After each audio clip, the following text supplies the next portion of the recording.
What's going on, guys? This is Rob, and as promised, it is Sunday, so we are starting Secret Invasion. Now, the last time we did this, we did it all as one video, which was about 20 minutes long. We're actually going to do this more in depth, and we're just going to kind of break it down piece by piece over multiple videos. So, in this video, we're basically going to discuss how it was that Secret Invasion happened in the first place. So, this may be familiar territory to a lot of you guys out there who are familiar with my channel, but what this does is this initially picks up on Tarnax 4, which is basically the home world or the throne world of the Skrulls. Now, one of the things that I want to establish right off the bat, some of you guys in your travels may have heard of a world called Skrullos, which is the home world of the Skrulls. That's where they originated from. So think of it like humanity originated on Earth, but we decided to colonize some other world that exists out there, and then we moved the capital of our people to like that world. That's basically what happened here. But the important thing is that this takes place in the aftermath of the Kree-Skrull War. Now, that was a conflict that had actually been going on for millions of years, and it has an origin that we're not going to go into here in this story. But the important thing is that the Kree-Skrull War was effectively ended really through a combination of different things that all kind of happened at the same time. The arrival of Captain Mar-Vell from the Kree, the Dark Phoenix saga, different things like that. But the reality of this is that the Skrull Empire is reeling from their defeat,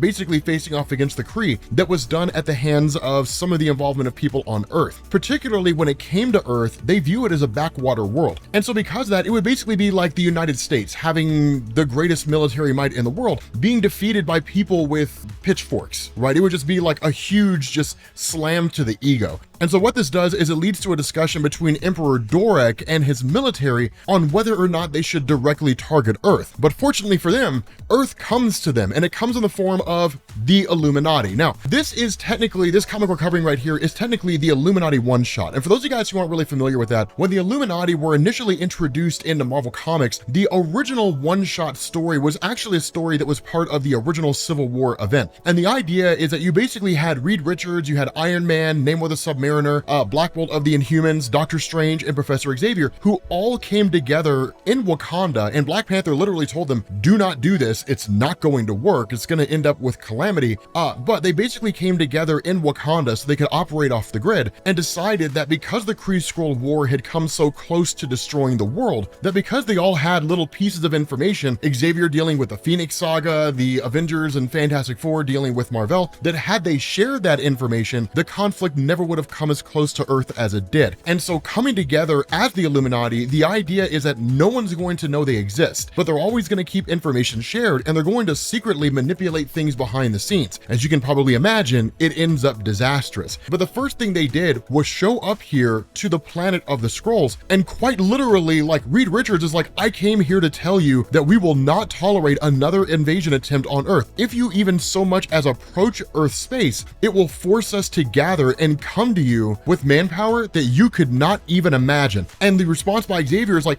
this is a warning. And of course, Tony Stark chimes in and says, do not come here or we will destroy your people. Now, here's an important distinction to understand. On Earth, that can be done. Some of the most powerful beings that exist in the entirety of Marvel Comics exist on Earth. The Molecule Man, who can alter reality on a multiversal scale, he exists on Earth. Franklin Richards, who can alter reality on a universal scale, he's from Earth. You got all kinds of stuff. And Emperor Dorek does not take this lightly, but he also won't take it sitting down. And that's one of the things where he's just kind of like, here's the thing to understand. Now that you've come here and you've made that threat to us, we weren't really sure if we were going to invade your world before. We're going to now. Like, this is not something that I'm just going to idly sit by and let happen, which makes sense, right? A man doesn't walk into another man's house and start telling him what's what. And that's exactly what's going on here. And so as a result of that, the Illuminati basically destroy the vessel that Emperor Dorek is sitting on, right? They just eradicate the entire vessel itself, blow the whole thing to pieces, and fly out in their spacecraft. Now, of course,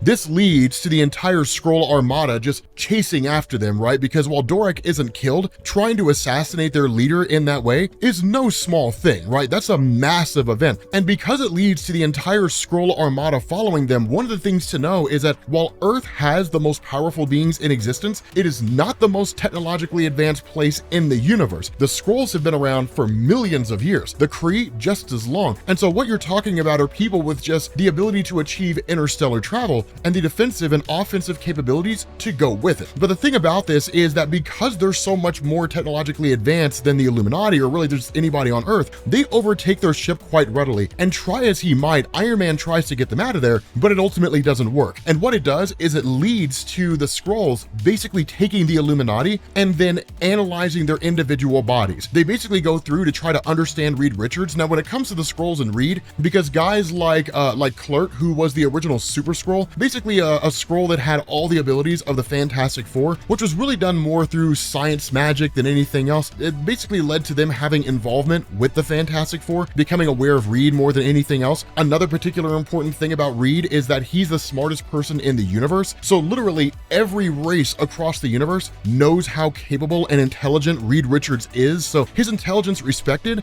but at the end of the day, the Skrulls really function in the capacity of just trying to figure out a way to destroy the various powerful beings that exist on Earth more than anything else. And so they're literally going through and analyzing each and every one of these guys. And they talk about the nature of them. For example, they don't understand how Black Bolt's vocal cords work, right? How is it that he's able to emit a quasi-sonic scream? And one of the discussions by the science guys is like, could we just rip his vocal cords out? And the answer to this is no. If we did that, because we don't know how they work, we could eradicate this entire area where the throne resides. We would kill everybody here. We don't know if that would be the case or not. What's particularly interesting to them is Tony Stark, because when they look at everybody else and they all have powers, they look at Xavier and they're like, okay, so his powers are tied to his genome, right? That's not very difficult. Now, of course, just kind of a sidetrack, this story here and the entirety of Secret Invasion takes place before the events of what are happening right now in Marvel Comics, which is Avengers versus X-Men versus Eternals, where they're actually changing the nature of how mutants came into existence in the first place. So it's not an important thing for this story, but just kind of clarifying things for people who were sort of new to Marvel Comics in terms of what's going on now in Secret Invasion. But the thing about this is that Tony Stark's really fascinating to them because he's just a guy, right? He has no powers. He's just a dude who wears a metal suit, and like that's it. And even to the Skrulls, Tony Stark's Stark Tech, his Iron Man suit, is not that technologically advanced. And that's kind of the funny thing, is because of events like Secret Invasion, Tony Stark actually modifies his Iron Man suits so they become more advanced and can actually rival the technology of other races that exist out there in the universe. It's just one of those instances where Tony Stark is always learning and always improving. But the funny thing about this is that while Tony Stark's being held prisoner, he's suddenly rescued by the Avengers, who seemingly come out of nowhere. Now, the funny thing here is we would look at this and say, okay, cool, the day's saved. But what's really wild about this is he's like, okay, so here's the thing about you guys. He's like, you guys always underestimate your opponents.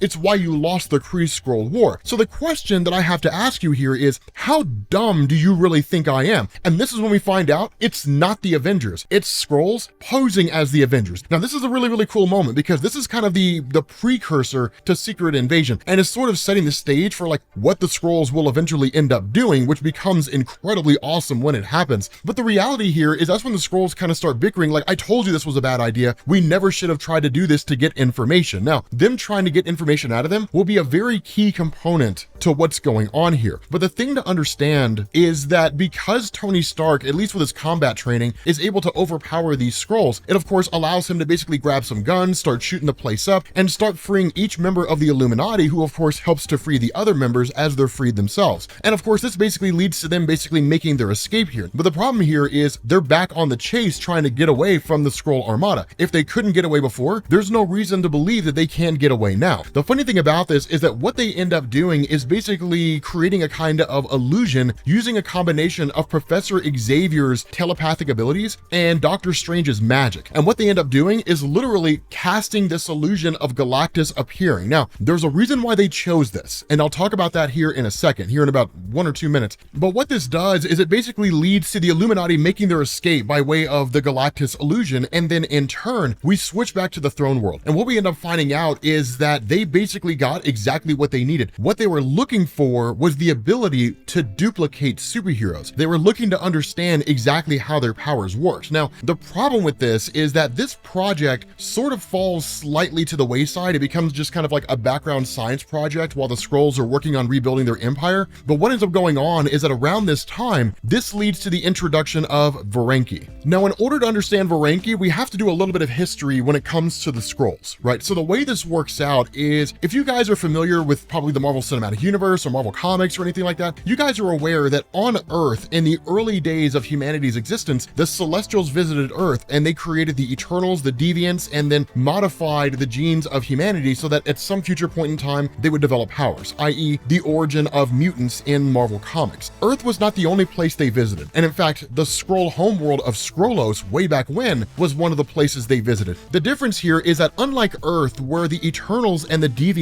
engaged in some kind of a war with humanity sort of being caught in the middle, and then the Deviants were all but just destroyed when they tried to destroy the Celestials, when the Celestials arrived on Earth for a second time. Unlike that, when it came to the Skrulls, what you had were two people. You had Klibbin and Slagurt, and I know their names are really, really weird. Slagurt led the Deviant Skrulls, and Klibbin led the Eternal Skrulls, and then you just had normal Skrulls. They don't matter, and the reason why is because as soon as the Deviant Skrulls came into existence, they eradicated the normal Skrulls. They were just totally destroyed, and they did it by literally just pretending to be normal Skrulls and then just assassinating people every chance they got. And Slagurt was the one who led the entirety of the Deviant Skrulls. Now, Klibbin was the one who led the Eternal Skrulls, and once the Deviant Skrulls had basically eradicated all the normal Skrulls, they killed all but one of the Eternals, which was Klibbin. And what ended up happening is that Klibbin actually orchestrated a ceasefire, and he effectively married Slagurt, and then they ascended into godhood according to the stories. But the reason why that matters is because when it came to that essence, that kind of rising to godhood, one of the things that Klibbin and Slagurt had done is they had kind of written out this prophecy that foretold that the entire nature of the Skrull race is that it's to extend into the universe and then eventually take over the entirety of the universe. So for the Skrulls themselves, they see the universe being ruled by them as their divine right? Like literally their gods told them it would happen. And so this gave birth to what's called the Dardvan, which is basically the religious sect of the Skrull Empire. It's not purely science. And so because the Dardvan had always existed, as science began to become more prominent, it began to take a back seat. But Varanki is a member of the Dardvan. She's a member of their religious sect. One of the things that had been prophesized, in addition to the idea that the Skrulls would basically go into space and conquer the universe, is that at some future point in time, the Skrull race itself would be eradicated by what was called, quote unquote, a devourer and then a wave. And that's basically what Varanki is talking about here, that she kind of pops back up again and is like, look, like with my religious sect behind me, Emperor Doric, you have to listen. Our people are going to be destroyed. We have to leave this world, right? We have to leave this place, right? If we don't leave, the prophecy will come true and the entirety of our people will be destroyed. The issue with this is that it creates a bit of a civil war where Emperor Doric basically labels Varanki as an insurrectionist and a religious zealot. His people basically conquer and imprison her people and then essentially just throw them away on some desert world where they're basically left to die. And so what this does is it switches over to the experiment that the Skrulls are conducting with trying to find a way to successfully duplicate superheroes. And the thing about this is that because of everything that Varanki said, it kind of resonates with Emperor Doric. And so what's been going on here is that with the experiment involving Reed Richards, who they successfully duplicated, what they do is they literally have these situations where Reed is just kind of cloned over and over and over again. And each time he's introduced to his family and his family's so happy to see them. And then they're kind of like, tell us about Galactus. Tell us everything you know about Galactus. And the reality is like Reed sometimes just doesn't know anything about Galactus, or he doesn't know anything about something else. But the truth is that every time they clone him, he just simply doesn't have the information that they need because that information was not carried over in the cloning process. And so these members of the Fantastic Four, the family that's here to see Reed, it's just Skrulls impersonating, and Reed himself is literally just a clone. That's the whole idea. Clone superheroes and then see if they could replace superheroes using clones. Now, the kicker to all this and the concern about Galactus comes by way of basically Brian Michael Bendis in this story invoking a previous story that was written in 1983 with Fantastic Four issue 257. And what ended up going on here is that, in effect, Galactus arrived at the throne world of the Skrulls. Now, this is important because one of the pieces of technology that the Skrulls had was the ability to cloak their world, because it's not the first time Galactus came riding by, right? It's not the first time that Galactus appeared near them. And the prophecy being what it is, if nothing else, they were always just taking precautionary measures. The reality here is that in that story, they essentially missed their chance to cloak their world. But even if they had, it wouldn't have made any difference because Frankie Ray, who is the Herald of Galactus at the time, knows exactly where the Skrull throne world is and led Galactus straight to it. So there was no way for them to hide anyway. The end result being that Galactus basically annihilates the entirety of the throne world. Now, what was left of the Skrull race, which was literally just was kind of a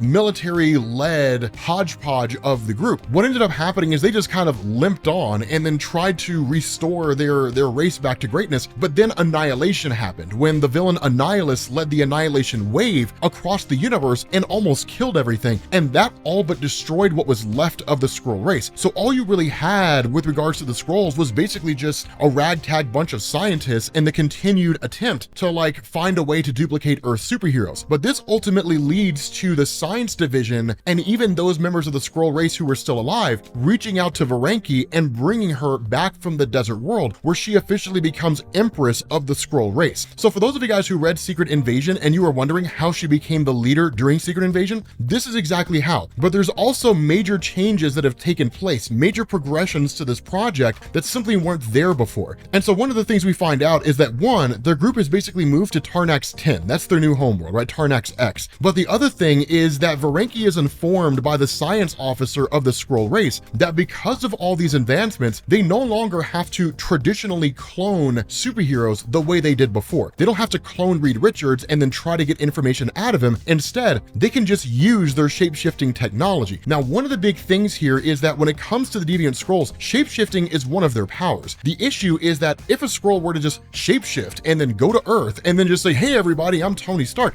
because they're not actually Tony Stark and because they don't know the mannerisms of Tony Stark, people who know Iron Man would immediately pick up on the fact that it's not actually him. Kind of a sixth sense, if you want to call it that. To say nothing of telepaths who could read his mind and immediately know that it's a Skrull and not actually Tony Stark. And so in order to get around this, which this is a genius maneuver, in order to get around this, what the Skrulls are basically doing here, at least what they have been doing, is traveling around and snatching up members of the superhero community, bringing them to the Skrull homeworld, and then basically having Skrulls turn into those guys. And one of the things that they say is they basically refer to like the newest Skrull they have, and we're literally told this is the model for our new Super Skrull. Though he resembles the physical attributes of the warrior Kl'rt and his faux Fantastic Four powers, that was for the most part scientific trickery. This is the real deal. Any human or mutant who we can strip a DNA sample of, we can now utterly duplicate their abilities. Any mix or match of any kind, or if you want, just a hyper-powered Reed Richards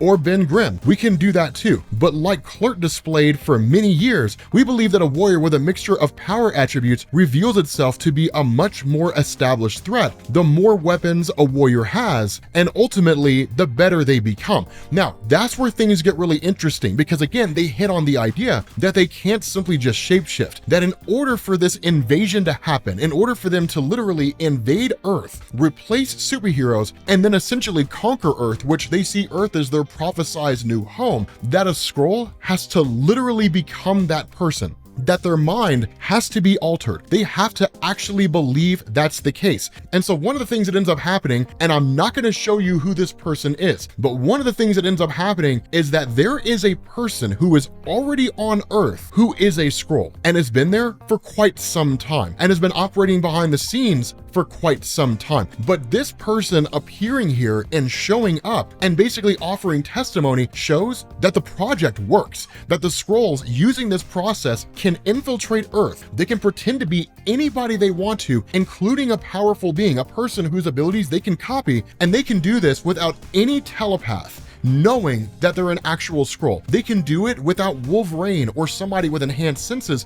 being able to pick up on the fact that they smell different. They can literally avoid any and all forms of detection. No one will ever know they're an actual Skrull. And so in the end, you do have Varenki who basically tells them, when I was cast out, right? When I was cast out and I was sent to that desert world, the Empire continued to limp on, which means I'm not really needed here. Instead, I'm needed on the front lines. I myself am going to go to Earth. And when the question's asked, what physical form would you like to take? She chooses it, but I'm not going to show you guys what it is. No spoilers down in the comments section, but I'm curious to see if you can figure out what form Varenki takes. Which superhero does Varenki basically end up becoming in Secret Invasion? And I will say this, it's probably the person you would least suspect. But with that being said, guys, we're gonna bring this video to an end. Thank you all for watching, and I will catch you all later. Peace.